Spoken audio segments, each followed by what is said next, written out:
प्यारे बच्चों, कैसे हैं आप लोग। आशा करते हैं कि आप लोग अच्छे होंगे, स्वस्थ होंगे और आप लोगों की तैयारी बेहतर चल रही होगी। तो आज के इस वीडियो में जो आपका यूपी पुलिस कांस्टेबल का एग्ज़ाम होने वाला है 30 और 31 अगस्त को, उसी के जनरल हिंदी के टॉप मोस्ट इंपॉर्टेंट क्वेश्चंस को यहाँ पर डिस्कस करने वाले हैं। तो वीडियो काफ़ी इंपॉर्टेंट है आप लोगों के लिए, तो इस वीडियो को पूरा ज़रूर देखिए। वीडियो अच्छा लगे तो प्लीज़ वीडियो को लाइक और शेयर ज़रूर करें, और जो भी हमारे नए बच्चे हैं, जिन बच्चों ने चैनल को सब्सक्राइब नहीं किया है, तो प्लीज़ चैनल को सब्सक्राइब करके नोटिफिकेशन बेल ऑन करना ना भूलें। तो खुद से प्रयास कीजिएगा इन सभी क्वेश्चंस के आंसर देने का। 2 से 3 सेकंड के बाद मैं आंसर क्लियर कर दूंगा। जिन बच्चों का एग्जाम 30 और 31 अगस्त को है, तो आज का ये वीडियो उन सभी बच्चों के लिए रामबाण साबित होने वाला है। सभी क्वेश्चंस के आंसर बहुत ईमानदारी के साथ कमेंट बॉक्स में बताइएगा और अपना स्कोर लास्ट में जरूर साझा करें। तो पहला प्रश्न देखिएगा, रामचरितमानस जो है ये किस भाषा में लिखा गया है। सेशन को शेयर कर दीजिए और वीडियो को जल्दी से लाइक कर दीजिए। आपका एक लाइक हमें मोटिवेट करता है, तो सभी बच्चों से गुजारिश है कि आप लोग वीडियो को ज़्यादा से ज़्यादा लाइक करें, शेयर करें। रामचरितमानस किस भाषा में लिखा गया, इंपॉर्टेंट क्वेश्चन है, 5 स्टार लगा लीजिए।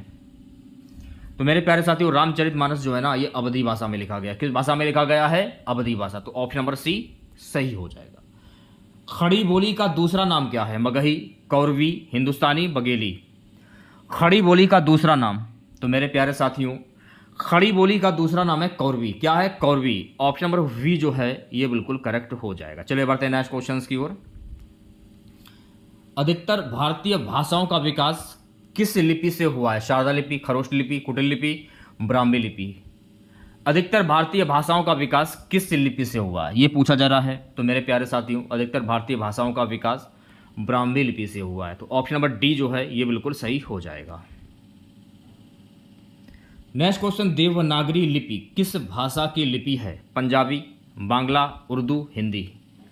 देवनागरी लिपि किस भाषा की लिपि है? तो मेरे प्यारे साथियों, देवनागरी लिपि जो है ना, ये हिंदी भाषा की लिपि है। तो ऑप्शन नंबर डी जो है ये बिल्कुल सही हो जाएगा। अब ये वाला क्वेश्चन देखिएगा, बहुत ही इंपॉर्टेंट क्वेश्चन है, एक बात देख लीजिएगा आप लोग। श्रावण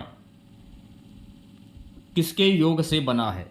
तो छावर्ण जो है ना गाइस, ये का प्लस सा षटकोण के योग से बना है। तो ऑप्शन नंबर ए करेक्ट हो जाएगा। ठीक है, नेक्स्ट क्वेश्चन देखेगा, निम्नलिखित में से कौन सा वर्ण उच्चारण की दृष्टि से दंत नहीं है? दंत नहीं है तो ता हुआ, था हुआ, ता था, दा और धा और ना, ये आपके दंत वर्ण हो जाएंगे। मूर्धा वाले वर्ण कौन से होते हैं? मूर्धा वाले, तो टा जो है ये आपका दंत वर्ण नहीं है। ठीक है, टा, टा से टमाटर, ठा से ठटेरा, डा से डलिया और ड़ा खाली, ड़ा खाली और ढा से ढक्कन। टा, ठा, डा, ड़ा और ड़ा खाली, ये जो है वर्ण ये मूर्धा वाले वर्ण होते हैं। तो टा जो है ना, ये मूढ़ा वर्ण है, मूर्धा। ठीक है, ये भी आपको ध्यान में रखना है। नेक्स्ट क्वेश्चन देखिएगा, का वर्ण उच्चारण की दृष्टि से क्या है? अब का वर्ण उच्चारण की दृष्टि से क्या है? ये ओष्ठ हो जाएगा। क्यों होगा? जिससे ओष्ठ नहीं होगा, ये हो जाएगा कंठ। का वर्ण जो हो जाएगा कंठ से, जैसे कि का हुआ, का, खा, गा और घा, ये हो जाएगा कंठ का। ठीक है, होष्ठ से पा, पा, बा, भा और माँ, माँ से मछली, ये आपके हो जाएंगे ओष्ठ से। मैं अगर बात करूं तालु की, तो तालु से कौन कौन से वर्ण बोले जाते हैं? तालु से बोले जाते हैं चा हुआ, चा, छा, चा, छा, जा और झा, ये तालु से बोले जाते हैं। तो ये भी आपको ध्यान में। अब नासिक की अगर हम बात करें, तो नाक से बोले जाने वाले वर्ण कौन कौन से होते हैं? नासिक, डा, या, इसको या बोलते हैं, णा और ना और माँ, ये होते हैं नासिक व्यंजन। तो ये भी आपको ध्यान में रखना है। नेक्स्ट क्वेश्चन देखेगा, निम्नलिखित में से वर्तनी की दृष्टि से कौन सा शब्द शुद्ध है? तो यहां पर आपको शुद्ध शब्द की पहचान करनी है।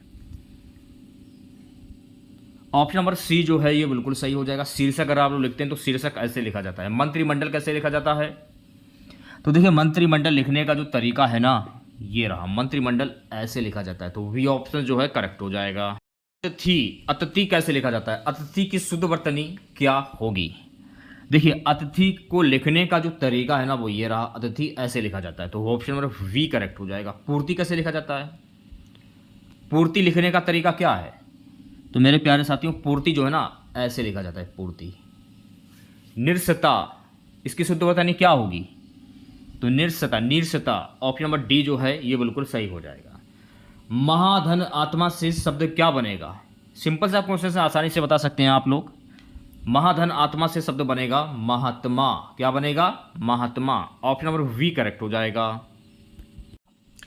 मान लीजिए अगर आपसे पेपर में पूछ लिया जाए, आप पेपर देने के लिए जा रहे हैं और आप परीक्षा हॉल में बैठे हैं और आप एग्जाम दे रहे हैं, अगर आपसे पूछ लिया जाए पेपर में कि महात्मा में प्रयुक्त संधि कौन सी होगी, संधि का नाम क्या होगा महात्मा में, तो इसमें संधि हो जाएगी दीर्घ स्वर संधि। तो ये भी आपको ध्यान में रखना है।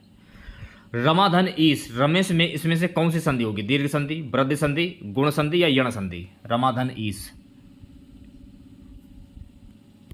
तो रमाधन ईश इसमें कौन सी संधि होगी? बराबर रमेश, तो इसमें संधि हो जाएगी गुण स्वर संधि। ऑप्शन नंबर सी करेक्ट हो जाएगा। ठीक है।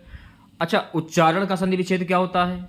ये तो इंपॉर्टेंट क्वेश्चन है, आप लोगों ने देखा होगा हाल ही में जो आपके यूपी पुलिस कांस्टेबल के एग्जाम हुए हैं उसमें यह प्रश्न पूछा गया है। तो आंख बंद करके उत्धन चारण, यही होगी संधि इसकी, उत्धन चारण। अच्छा, उच्चारण में प्रयुक्त संधि कौन सी होगी? ये भी तो प्रश्न पेपर में पूछा जा सकता है। उच्चारण में प्रयुक्त संधि हो जाएगी व्यंजन संधि, तो ये भी आपको ध्यान में रखना है। रसोई घर में कौन सा समास होगा? रसोई घर। अब देखिए इसमें थोड़ा सा दिमाग लगाने की जरूरत है। रसोई अलग है और घर अलग है, दोनों। रसोई का घर भी कह सकते हैं आप लोग, कर्ता ने कर्म को का ऐसे भी बचा सकते हैं आप लोग, और ऐसे भी बचा सकते। रसोई अलग है, घर अलग है, दोनों को जोड़ दिया गया, नया शब्द क्या बना? रसोई घर। तो आप कर सकते हैं तत्पुरुष समास, तो ऑप्शन नंबर ए करेक्ट हो जाएगा। ठीक है। नया क्वेश्चन देखेगा। नील गाय, नील गाय में कौन सा समास है? तत्पुरुष समास, अव्ययभाव समास, कर्मधार समास या द्विगु समास? नील गाय में कौन सा समास होगा बताइए? वही ट्रिक इसमें भी प्रयोग करेंगे। नील गाय, सबसे पहले आप इसका वो समास विग्रह कर लीजिए। नील गाय का समास विग्रह क्या होगा? अब इसमें देखिए नीली है गाय, जो इसमें क्या बताया जा रहा है? इसमें नीली और गाय शब्द के बीच विशेषण और विशेष का संबंध बताया जा रहा है, तो यहां पर कौन सा समास हो जाएगा? यहां पर हो जाएगा कर्मधार समास, तो ऑप्शन नंबर सी करेक्ट हो जाएगा। अगला प्रश्न देखिएगा। पीतांबर, पीत है। देखिए इस क्वेश्चन को आप अपने माइंड में अच्छे से फिट कर लीजिए। जब भी पूछा जाए नील गाय में कौन सा समास होगा, क्योंकि ट्रेंडिंग में क्वेश्चन है, ट्रेंडिंग में टॉप पे चल रहा है ये क्वेश्चन। लगभग यूपी की सभी परीक्षाओं में सबसे ज्यादा बार ये क्वेश्चन पूछा जा चुका है। ठीक है। तो सुना समास विग्रह करने की जरूरत आपको ध्यान रखना कि यहाँ पर कर्मधार समास होगा, बस इतना आपको ध्यान में रखना। ठीक है। पीतांबर, पीत है अंबर जिसका अर्थ है विष्णु, इसमें कौन सा समास होगा? इसमें क्या है? जब किसी वाक्य में किसी प्रसिद्ध व्यक्ति या भगवान के नाम आ जाए तो वहां कौन सा समास होता है? वहां पर होता है बहुप्रिय समास। तो पीला अंबर है जिनका, कौन? यानी भगवान विष्णु। विष्णु को क्या कहा जाता है? भगवान की उपाधि दी गई है, तो यहां पर हो जाएगा बहुप्रिय समास। ठीक है। नेक्स्ट क्वेश्चन देखेगा। चारपाई पर, अब इसमें जो पर है ना, पर सबसे ज्यादा कॉमन यही है। कर्ता ने कर्म को करण के द्वारा संप्रदान के लिए अपादान से संबंध का के की अधिकरण में पर, तो पर किस में आता है? अधिकरण में पर। तो आंसर क्या हो जाएगा? आंसर हो जाएगा ऑप्शन नंबर वी, अधिकरण में पर। अच्छा, कारक के कुल कितने भेद होते हैं? यह भी तो प्रश्न पेपर में पूछा जा सकता है। कारक के कुल 8 भेद होते हैं, यह भी आप याद कर लीजिए। अगला प्रश्न क्या है? से कर्ता ने कर्म को करण के द्वारा संप्रदान के लिए अपादान से, तो अपादान से आ रहा है इसमें, तो इसमें कौन सा कारक हो जाएगा? आंख बंद करके ऑप्शन नंबर डी, अपादान से। आप इसे याद कर लीजिए, और कारक से जितने भी प्रश्न आएंगे आप चुटकियों में सॉल्व कर देंगे, तो ऑप्शन नंबर डी जो है ये बिल्कुल सही हो जाएगा। अच्छा, अग्नि का पर्यायवाची शब्द क्या होता है? सोम, हुताशन, अच्छी, आलय। अग्नि का पर्यायवाची शब्द, इंपॉर्टेंट क्वेश्चन है, एक बार देख लीजिएगा आप लोग। हुताशन, हुताशन जो है ना ये अग्नि का पर्यायवाची शब्द होता है। अग्नि के पर्यायवाची शब्द क्या क्या होते हैं? जैसे कि अनल हो गया, ध्यानपूर्वक देखिएगा वीडियो को। अनल हो गया, ज्वलन हो गया, ज्वलन, ज्वलन, ज्वलन हो गया, सूची हो गया, सूची, ज्वाला, ज्वाला भी कह सकते हैं इसको आप। तो ये पर्यायवाची शब्द अग्नि के पर्यायवाची शब्द होते हैं। इसको आग भी आप कह सकते हैं। अनल, ज्वलन, सूची, ज्वाला और आग, ये सभी शब्द अग्नि के पर्यायवाची शब्द होते हैं, ये आपको ध्यान में रखना है। चलिए बढ़ते हैं नेक्स्ट क्वेश्चन की ओर। अगला प्रश्न हमारा कि कमल का पर्यायवाची शब्द क्या होता है? जलज, पीयूष, जलधि या जलद। कमल का पर्यायवाची शब्द क्या होता है? तो कमल का पर्यायवाची शब्द होता है मेरे प्यारे साथियों जलज। क्या होता है? जलज। कमल के पर्यायवाची शब्द होते हैं जैसे कि नलिन हो गया, नलिन हो गया, जैसे कि अरविंद हो गया, अरविंद हो गया, उत्पल हो गया, अरविंद, उत्पल, अम्बोज,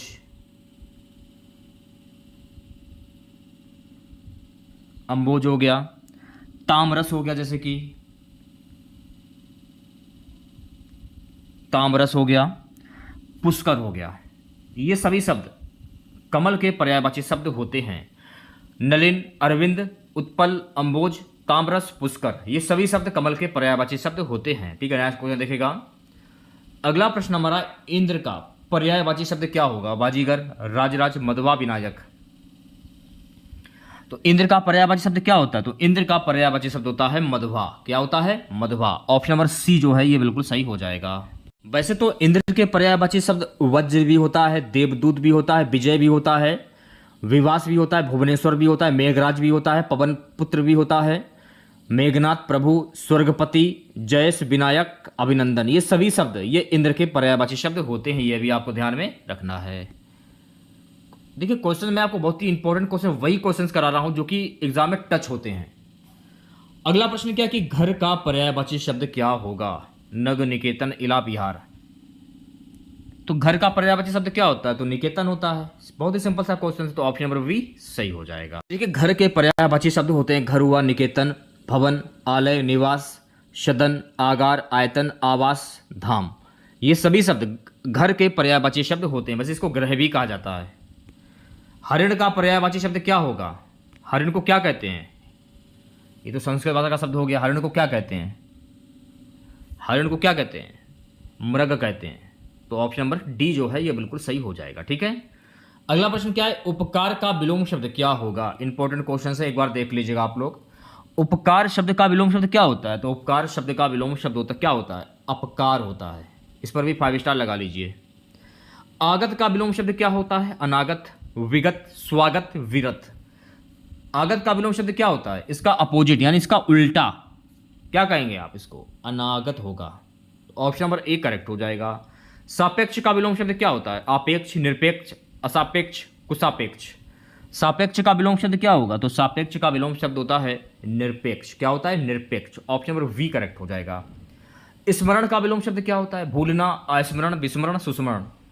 तो स्मरण का विलोम शब्द क्या होगा? तो मेरे प्यारे साथियों स्मरण का विलोम शब्द होता है अस्मरण। ऑप्शन नंबर वी जो है ये बिल्कुल सही हो जाएगा। सॉरी, स्मरण का विलोम शब्द होता है, इसको सही कर लीजिए आप लोग। स्मरण का विलोम शब्द होता है विस्मरण। क्या होता है? विस्मरण। सी ऑप्शन करेक्ट हो जाएगा। क्वेश्चन देखेगा, ये वाला क्वेश्चन काफी ट्रेंडिंग में चल रहा है। अभी हाल ही में आपका जो यूपी पुलिस कांस्टेबल का एग्जाम हुआ है उसमें यह प्रश्न पूछा गया कि अथ का विलोम शब्द क्या होता है? अथ का विलोम शब्द होता है इति। तो ऑप्शन नंबर डी जो है करेक्ट हो जाएगा। निर्देश 32 से 36 देखिए पढ़िए वही जो पेपर में पूछा जाए। खुराफात की चीज़ें मत पढ़िए। आप किसी की भी वीडियो देखते हो, मैं ये नहीं कह रहा हूँ कि आप वीडियो मत देखें। बहुत लोग वीडियो डालते हैं, सभी की वीडियो, बहुत सारे ऐसे चैनल हैं जो वीडियो डाल रहे हैं, लेकिन कंटेंट ऐसा पढ़िए जो पेपर में पूछा जाए। तो अभी तक मैंने आपको जितना भी कंटेंट पढ़ाया है हिंदी में, हिंदी की मैं बात कर रहा हूँ, हिंदी मैंने आपको जो कुछ भी अभी तक पढ़ाया है, तो जिन बच्चों ने पेपर दिया होगा, अगर आप हमारे सब्सक्राइबर होंगे तो आपको ये बात पता होगी कि हिंदी में मैंने आपको जो कुछ भी पढ़ाया बिल्कुल सेम टू सेम ऑप्शंस के साथ में पेपर में छपा हुआ क्वेश्चन मिला है आपको। जैसे कि ये क्वेश्चन है तो ऑप्शंस में जो ऑप्शन दिए गए वही same to same option paper में दिए गए थे। मैं प्रूफ भी कर सकता हूँ, मैं प्रूफ कर भी दूंगा कि कौन कौन से क्वेश्चन हमारे बताए हुए आए हैं। इस पर मैं एक सेपरेट वीडियो बना दूंगा अलग से। ठीक है, तो मेरा कहने का मतलब है कि आप तैयारी जहां से भी कर रहे हो, बहुत सारे चैनल हैं, आप तैयारी जहां से भी कर रहे हो करते रहिए, लेकिन पढ़िए ऐसा जो पेपर में पूछा जाए, ना कि ऐसा मत पढ़िए जो पेपर में आए ही ना, क्या फायदा। अगला प्रश्न क्या है कि जिसमें संदेह ना हो को क्या कहते हैं? संदिग्ध, असंदिग्ध, चिंतनीय, विचारणीय। जिसमें संदेह ना उसको क्या कहते हैं? असंदिग्ध कहते हैं। तो ऑप्शन नंबर वी जो है ये बिल्कुल सही हो जाएगा। जिस पर मुकदमा चल रहा हो उसे क्या कहते हैं? चोर, अपराधी, अभियुक्त, प्रतिवादी। तो जिस पर मुकदमा चल रहा हो उसको क्या कहते हैं? तो मेरे प्यारे साथियों, जिस पर मुकदमा चल रहा हो उसको कहते हैं अभियुक्त। तो ऑप्शन नंबर सी करेक्ट हो जाएगा। जो आंखों के सामने हो उसे क्या कहते हैं? प्रत्यक्ष, परोक्ष, अप्रत्यक्ष, विलुप्त। जो आंखों के सामने उसको क्या कहते हैं? तो जो आंखों के सामने हो उसको हम कहते हैं प्रत्यक्ष। क्या कहते हैं? प्रत्यक्ष। ऑप्शन नंबर ए करेक्ट हो जाएगा। अगला प्रश्न, जंगल में लगी आग को क्या कहते हैं? बड़वानल, दावानल, विराग्नि, जठराग्नि। जंगल में लगी आग को क्या कहते हैं? तो मेरे प्यारे साथियों, जंगल में लगी आग को हम कहते हैं दावानल। क्या कहते हैं? दावानल। देखिए, ऐसे क्वेश्चंस की आपको प्रैक्टिस करनी होगी। इसके लिए ना कोई परिभाषा होती ना कोई नियम होते हैं, तो समझने का सिर्फ फेर होता है। क्वेश्चंस को समझ लीजिए, जो इंपॉर्टेंट है उनको कर लीजिए। जरूरी नहीं कि आप ढेर सारे क्वेश्चन ऐसे करें। जो कानून के विरुद्ध हो उसे क्या कहते हैं? अनियमित, अतिरिक्त, असंभव, अवैध। जो कानून के विरुद्ध हो उसको कहते हैं अवैध। तो ऑप्शन नंबर डी जो है करेक्ट हो जाएगा। नेक्स्ट क्वेश्चन देखिएगा, क्या बोला है? मोहन को हिंदी पढ़नी है इसलिए वह शास्त्री जी के यहां गया में कौन सा वाक्य है? मिश्र, संयुक्त, सरल या कठिन? मोहन को हिंदी पढ़नी, तो यहां पर कौन सा वाक्य हो जाएगा? यहां हो जाएगा संयुक्त वाक्य। तो ऑप्शन नंबर वी करेक्ट हो जाएगा। आपसे जब भी संयुक्त वाक्य से प्रश्न अगर पूछा जाए, संयुक्त वाक्य वो होते हैं जो मुख्य उपवाक्यों वाला वाक्य होता है, जो आमतौर पर और या लेकिन जैसे शब्दकारी संयोजन द्वारा जुड़े होते हैं। जैसे कि पर हुआ या हुआ। जैसे कि मोहन को हिंदी पढ़नी है इसलिए वह शास्त्री जी के यहाँ गया है। शास्त्री जी के यहाँ गया है। अब देखिए, यहाँ पर और या की बात हो रही है। शास्त्री जी के यहाँ जो है, तो इससे आप पहचान सकते हैं कि ये संयुक्त वाक्य हो जाएगा। ठीक है। अगला प्रश्न क्या है कि सत्य बोलो परंतु कटु सत्य ना बोलो किस प्रकार का वाक्य है? सरल वाक्य, संयुक्त वाक्य, उपवाक्य या लघु वाक्य? इसमें भी संयुक्त वाक्य हो जाएगा। क्या? सत्य बोलो परंतु कटु सत्य ना बोलो, परंतु कटु सत्य ना बोलो। तो इसमें बहुत सारे वाक्य आ जाते हैं, जैसे कि मान लीजिए पर हुआ, या हुआ, ना हुआ। तो ऐसे शब्द जो हैं, इनके आप कैसे ये कह सकते हैं कि ये संयुक्त वाक्य होते हैं। तो बी ऑप्शन जो है करेक्ट हो जाएगा। निर्देश प्रश्न संख्या 39 से 40 नीचे लिखे प्रश्नों का सही विलोम शब्द चुनिए। परोक्ष का विलोम शब्द क्या होता है? प्रत्यक्ष, अपरोक्ष, स्थूल, द्रष्टव्य। तो परोक्ष का विलोम शब्द क्या होगा? तो मेरे प्यारे साथियों, परोक्ष का विलोम शब्द होता है प्रत्यक्ष। ऑप्शन नंबर ए जो है ये बिल्कुल सही हो जाएगा। उत्कृष्ट का विलोम शब्द क्या होता है? अपकृष्ट, निकृष्ट, व्यर्थ या विकराल? उत्कृष्ट का विलोम शब्द क्या होता है? तो उत्कृष्ट का विलोम शब्द होता है निकृष्ट। क्या होता है? निकृष्ट। ऑप्शन नंबर वी सही हो जाएगा। अगला प्रश्न क्या है कि पानी पीकर जात पूछना, इसका अर्थ क्या होता है? अनोखा काम करना, विपरीत काम करना, काम निकलने के बाद सोचना, आराम से विचार करना। पानी पीकर जात पूछना, पहले आपने पानी पी लिया, उसके बाद आप उसकी जात पूछ रहे हैं, तो इसको क्या कहेंगे? काम निकलने के बाद सोचना। ऑप्शन नंबर सी जो है ये बिल्कुल सही हो जाएगा। अगला प्रश्न क्या है कि वाक्यों का वर्गीकरण मुख्यतः कितने प्रकार से होता है? 2, 3, 6 या 8? वाक्यों का वर्गीकरण मुख्यतः कितने प्रकार से होता है? तो वाक्यों का वर्गीकरण मुख्यतः कुल 2 प्रकार से होता है। तो ऑप्शन नंबर ए जो है ये बिल्कुल सही हो जाएगा। ये तो आपको पता चलेगा कि वाक्यों का वर्गीकरण मुख्यतः 2 प्रकार से होता है। तो 2 प्रकार कौन कौन से होते हैं? एक होता है रचना के आधार पर और दूसरा होता है अर्थ के आधार पर। तो ये भी आपको ध्यान में रखना है। नेक्स्ट क्वेश्चन देखिएगा, पावन का संधि विच्छेद क्या होता है भाई? पावन का संधि विच्छेद क्या होगा? तो पावन का संधि विच्छेद होता है पौधन अन। क्या होता है? पौधन अन। अच्छा, ये बताइएगा, अगर आपसे मान लीजिए पेपर में पूछ लिया जाए कि पावन में प्रयुक्त संधि कौन सी होगी, इस संधि का नाम क्या होगा? तो इसमें संधि हो जाएगी अयादि स्वर संधि। तो ये भी आपको ध्यान में रखना है। नेक्स्ट क्वेश्चन देखिएगा मेरे प्यारे साथियों, यहां पर देखिए आपको शुद्ध शब्द की पहचान करनी है। गंगाजल, विबुनियाद, बड़ा सा, चौपाया। तो यहां पर आपको शुद्ध शब्द की पहचान करनी है। बड़ा सा ये आपका शुद्ध शब्द हो जाएगा। ऑप्शन नंबर सी करेक्ट हो जाएगा। अगला क्वेश्चन क्या है, निम्नलिखित में से किस वाक्य में अकर्मक क्रिया है? तो यहां पर आपको अकर्मक क्रिया की पहचान करनी है। पानी बरस रहा है, इसमें अकर्मक क्रिया हो जाएगी। वाक्य में क्रिया को जब कर्म की आवश्यकता नहीं होती है उसे अकर्मक क्रिया कहते हैं। जैसे कि राम पढ़ता है, यहाँ पर कर्म का प्रयोग, जैसे कि पानी बरस रहा है, यहाँ कर्म का प्रयोग हो ही नहीं रहा है। नेक्स्ट क्वेश्चन देखिएगा, मुझे किस प्रकार का सर्वनाम है। इंपॉर्टेंट क्वेश्चन है, एक बार देख लीजिएगा आप लोग। मुझे किस प्रकार का सर्वनाम है, तो मुझे जो है ना गाइस, ये उत्तम पुरुष सर्वनाम है, तो ऑप्शन नंबर ए करेक्ट हो जाएगा। अर्थ के आधार पर शब्द कितने प्रकार के होते हैं, 3, 4, 5 या 6। अर्थ के आधार पर शब्द कितने प्रकार के होते हैं, 4 प्रकार के होते हैं, तो ऑप्शन नंबर वी जो है करेक्ट हो जाएगा।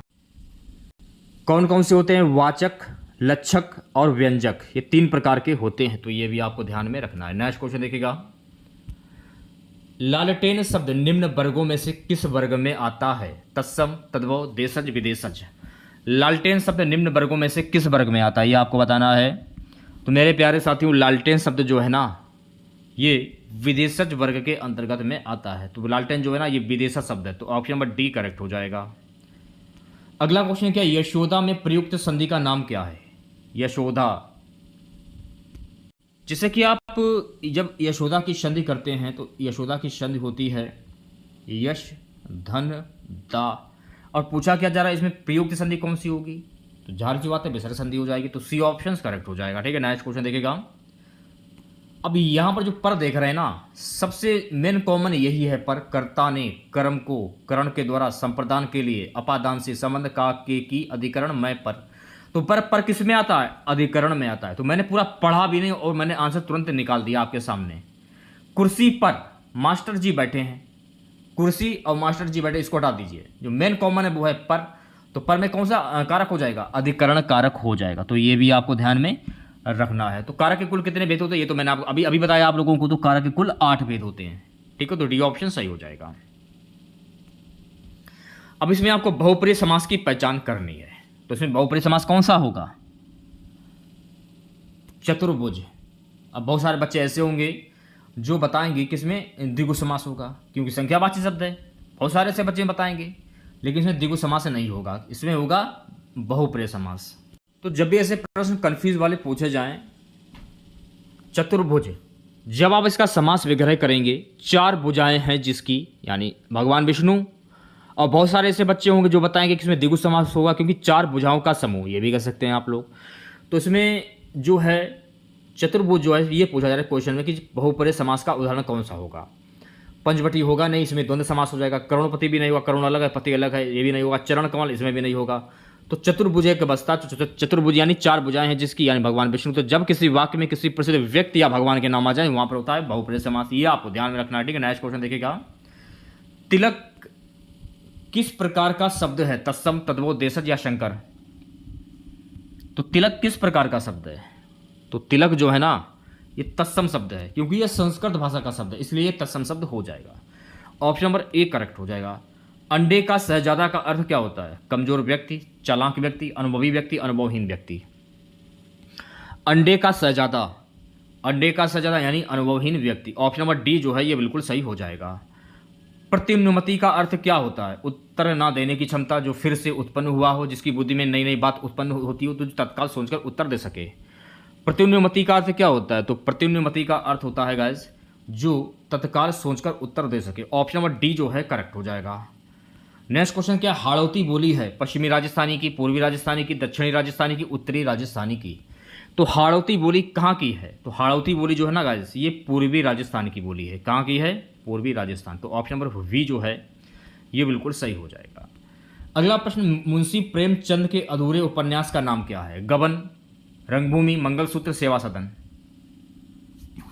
मुंशी प्रेमचंद के अधूरे उपन्यास का नाम क्या है, मंगलसूत्र। तो ऑप्शन नंबर सी जो है ये बिल्कुल करेक्ट हो जाएगा। ठीक है, नेक्स्ट क्वेश्चन देखिएगा, शुद्ध वाक्य चुनिए, विराम चिन्ह। तो यहां पर आपको शुद्ध वाक्य की पहचान करनी है, बताइए क्या आंसर होगा। आप शायद पटना के रहने वाले हैं, ये आपका शुद्ध वाक्य हो जाएगा। तो ऑप्शन नंबर डी जो है ये बिल्कुल करेक्ट हो जाएगा। अब यहां पर आपको अघोष वर्ण की पहचान करनी है, आ, जा, हा या शा। तो इसमें अघोष वर्ण कौन सा होगा, सा से सरोता जो है ना, ये अघोष वर्ण हो जाएगा। तो ऑप्शन नंबर डी सही हो जाएगा। एक होता है घोष और एक होता है अघोष। तो अघोष वर्ण की बात हो रही है यहाँ पे, का से कबूतर, खा से खरगोश, चा, छा, टा, ठा से ठटेरा, ता हुआ, था हुआ, पा हुआ, पा से पतंग, फा से फल, पा फा, शा षटकोण, सॉरी शा शा षटकोण और सा से सरोता। ये सभी शब्द जो हैं अघोष वर्ण होते हैं। का खा, चा छा, टा ठा, ता था, पा फा, शा षटकोण और शा, तो ये सभी शब्द अघोष वर्ण होते, तो ये भी आपको ध्यान में रखना है। नेक्स्ट क्वेश्चन देखिएगा, एक ही समय में वर्तमान के लिए एक शब्द क्या होगा? आजीवन, शाश्वत, समसामयिक, समानुकूल। एक ही समय में वर्तमान के लिए एक शब्द क्या होता है? समसामयिक। ऑप्शन नंबर सी जो है करेक्ट हो जाएगा। पार्थिव का अर्थ क्या होता है? जिसका संबंध मनुष्य से हो, जिसका संबंध प्रथा से है, जिसका संबंध ईश्वर से है, जिसका संबंध पृथ्वी से है। तो पार्थिव का अर्थ क्या होता है? जिसका संबंध पृथ्वी से हो, तो डी ऑप्शन जो है करेक्ट हो जाएगा। नेक्स्ट क्वेश्चन देखेगा, उदंत का विलोम शब्द क्या होगा? उदंत का विलोम शब्द क्या होता है? तो उदंत का विलोम शब्द होता है मेरे प्यारे साथियों विनीत कह सकते हैं। क्या कह सकते हैं? विनीत। तो ऑप्शन नंबर वी जो है ये बिल्कुल सही हो जाएगा। घर का पर्यायवाची शब्द क्या होगा? तो घर का पर्यायवाची शब्द होता है गेह। घर के और भी पर्यायवाची शब्द जैसे घर हुआ, निकेतन, भवन, आलय, निवास, गेह, सदन, आगार, आयतन, आवास, निलय, धाम, ये सभी शब्द घर के पर्यायवाची शब्द होते हैं। और ग्रह भी कह सकते हैं। घर का अर्थ क्या होता है? ग्रह भी होता है। अगला प्रश्न, विपरीत अर्थक शब्द चुनिए। शोषक का विपरीत अर्थक शब्द क्या होता है? यानी विलोम शब्द कह सकते हैं आप लोग। तो शोषक का विपरीत अर्थक शब्द क्या होता है? इसका विपरीत अर्थक शब्द होता है पोषक। क्या होता है? पोषक। ऑप्शन नंबर वी सही हो जाएगा। अगला प्रश्न क्या है कि कहावत शब्द में प्रयुक्त प्रत्यय क्या होगा? कहावत, आवत, आवत, आवत, तो आवत, कहावत में आवत प्रत्यय हो जाएगा। तो ऑप्शन नंबर डी जो है ये बिल्कुल सही हो जाएगा। अगला प्रश्न क्या है? वह खा रहा था में खा रहा था कौन सा काल है? पूर्णभूत, अपूर्णभूत, संदिग्धभूत, सामान्यभूत।